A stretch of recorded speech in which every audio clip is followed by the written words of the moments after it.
എല്ലാവർക്കും നമസ്കാരം. ഇന്ന് നാരായണീയം 42-ാം ദശകത്തിലെ 9-ാമത്തെ ശ്ലോകത്തെക്കുറിച്ച് ചിന്തിക്കാം.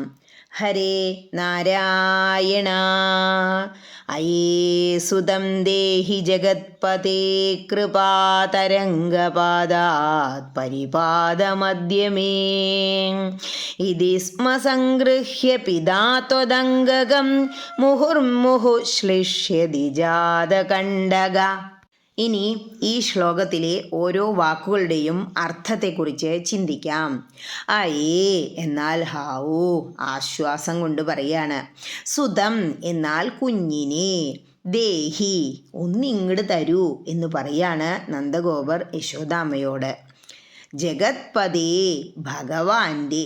കൃപാതരംഗപാദാത് നിലയ്ക്കാത്ത കാരുണ്യത്താൽ. പരിപാദമദ്യമേ രക്ഷപ്പെട്ടു കിട്ടിയ എൻ്റെ ഈ കുഞ്ഞിനെ.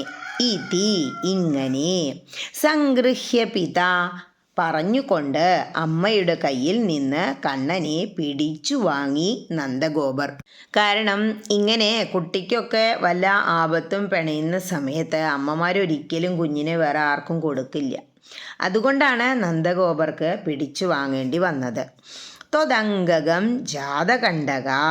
പിടിച്ചു വാങ്ങിയെന്ന് മാത്രമല്ല, എന്താ ചെയ്ത്?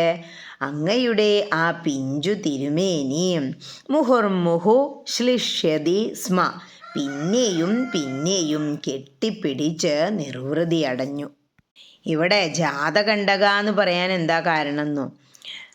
ഭട്ടേരിപ്പാടിന് തോന്നുകയാണ് നന്ദഗോപരുടെ ആ ഒരു കെട്ടിപ്പിടുത്തം അല്ലെങ്കിൽ തലോടൽ എല്ലാം കുഞ്ഞിനെ വേദനിപ്പിച്ചുവോ എന്ന്. ഇനി ഈ അർത്ഥങ്ങളെല്ലാം മനസ്സിൽ വച്ചുകൊണ്ട് ആ ശ്ലോകം ഒന്നുകൂടി ചൊല്ലി നോക്കണം. എന്താ പറയണേ?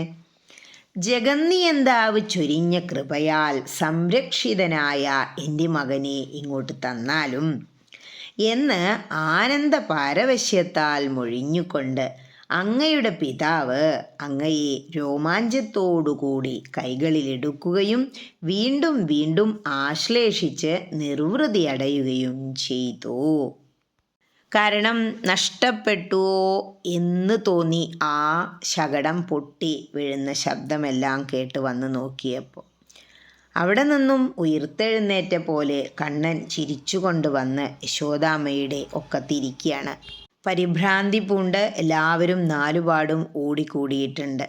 ആ സമയത്ത് നന്ദഗോപരുടെ ആ ഒരു മാനസികാവസ്ഥ നമ്മെ കാണിക്കുകയാണ് ഭട്ടേരിപ്പാട്. ഹരേ കൃഷ്ണ.